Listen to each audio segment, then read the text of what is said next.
जोरदार पावसाचा मुंबईकरांना फटका। मंत्रालय परिसरात साचलं गुडघाभर पाणी। गार्डन गेटवरून जाणाऱ्या लोकांना करावी लागते कसरत।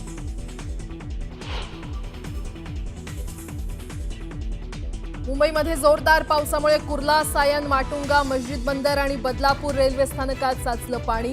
मोठ्या प्रमाणात पाणी साचल्यानं मध्य रेल्वेची लोकल सेवा ठप्प।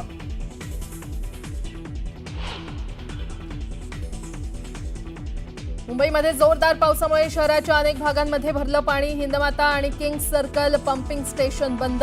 पालिकेच्या अपुऱ्या नियोजनाचा मुंबईकरांना फटका।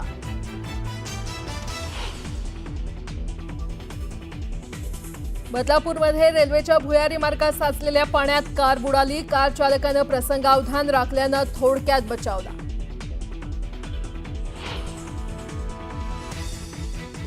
साताऱ्याच्या दुष्काळी पट्ट्यातील धुमाळवाडीत गेल्या 24 तासात रेकॉर्ड ब्रेक पाऊस। 30 वर्षांनंतर पहिल्यांदाच तलाव भरले तर नदी नाले ओसंडून वाहू लागले। पंढरपूरमध्ये महादेव मंदिराला पुराचा वेढा। पुराचं पाणी मंदिरात शिरल्यानं पूजेसाठी गेलेले 3 पुजारी अडकले। पुरात अडकलेल्या साधूंना बाहेर काढण्याचे प्रयत्न सुरू।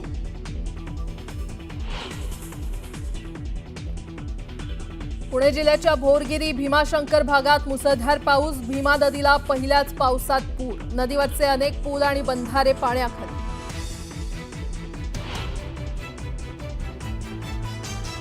बारामती, इंदापूरमध्ये पावसामुळे मोठं नुकसान। उपमुख्यमंत्री अजित पवारांकडून पहाटेच नुकसानग्रस्त भागाची पाहणी।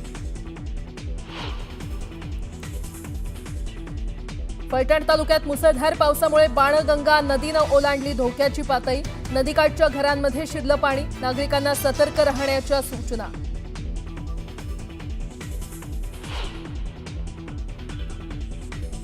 बीडच्या आष्टीतील नुकसानग्रस्त दरेकर कुटुंबाला आमदार मिलिंद नार्वेकरांकडून मदत। चिमुकल्या प्रगतीच्या शाळेच्या खर्चाची स्वीकारली जबाबदारी। न्यूज 18 लोकमतच्या बातमीचा इम्पॅक्ट।